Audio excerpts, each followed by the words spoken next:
raha asiana titrana hira ny fiainanao zao dia hoe inona ny fiainantsika tanora ny akabeazan'ny tanora dia mankafy mihaino hira daholo ary misy ary ny tena hoe mifamatotra amina hira mihitsy ny fiainana. Androantsika dia ifampizaha mahakasika an'izay ary ny fandaharana. Faly miaravanao tonga sondray atao anatin'ny fandaharana ny Tanindrazana. Joana koa miaraka aminao. Araka ny efa hitanao teny amin'ny mpiandohana dia hiresakitsika mahakasika ny hoe ny rasotila sy ny fandrika entiny. Ie, misy fandrika entiny ireny fa eno tsara nge. Ny akabeazantsika tanora dia tia mihaino hira, mifamatotra amina hira mihitsy ny fiainantsika amin'ny andavanandrontsika dia tena hoe hira, misy hira zany tena hoe tsy maintsy henoina foana e. Dia ohatran'izay mihitsy ilay izy. Misy nefa hira rehefa ohatra hoe mihaino karazana hira anankiray ianao dia misy fotoana ianao mety hoe faly be, misy fotoana ianao ohatra ny mientanentana be, misy fotoana ianao ohatra ny malahelo zany. Dia na dia tsisy zavatra tokony hampalahelo anao azany fa tonga dia malaheloelo azy eo fotsiny ianao. Misy fotoana koa ohatra ny hoe inona zao ny zavatra resahan'ilay hira dia iny averimberinao foana miteny foana ilay hira hoe mangala-padin'olona dia iny miteny foana ilay hira miresaka zavatra mamofady dia lasa misintonanao, lasa ohatra ny te hanandrana anao an'ilay izy. Miteny foana ilay izy hoe malahelo any anina, manembonembona any anina, ianao tsisy ambonina akory, tsisy olona isaurait mémoriner, tsisy olona hoeritreretina akory ianao fa lasa malahelo, mamorona ny sainao avy eo satria fandrika hoentiny devoly ilay izy. Ny devoly tsy hoavy tsy amono andrava andringana, andrava sy andringana anao zany izy any amin'ilay fisainanao any, le zavatra henonao any, azonao ve.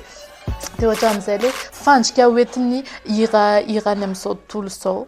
Ie, tsy afaka ny hifanafiny tsika, tsy afaka hifandaingy, tsy afaka ny hoe tsy avela hiaina mihitsy ve ianao. Ie, avela hiaina mihitsy ianao zao, avela hiaina amin'ilay fahamarinana, amin'ny alalan'ny fahafantaranao marina amin'izao androany izao. Dia fantaro fa ny zavatra henonao, ny hira henonao dia iny lasa ho fiainanao avy eo, dia ho tonga aminao arak'ilay hirainao e. Izay zany ilay zavatra iainanao. Dia anjaranao zao androany no hoe mieritreritra hoe inona ilay hira henoko zany amin'izao, dia inona ilay fiantraikany eo amin'ny fiainako, dia inona zany ilay hira henonao zao, dia inona ilay fiantraikany eo amin'ny fiainanao. Mety hoe hira tsy nenonao vao omaly fa mety hoe efa ela dia avy eo iny lasa rehefa tampotampoka eo dia tonga eo amin'ny fiainanao ilay izy dia gaga tampoka ianao fa maninona ary lasa mikorotana be zany ny fiainako, fa maninona ary lasa ohatrany te hiadiady aman'olona, fa maninona ary lasa ohatrany hoe maniratsira ray aman-dreny be, fa maninona ary lasa ohatrany hoe lasa ohatrany mamadika, lasa ohatrany misy karaktera hafahafa zany satria ny hira dia mizara karaktera,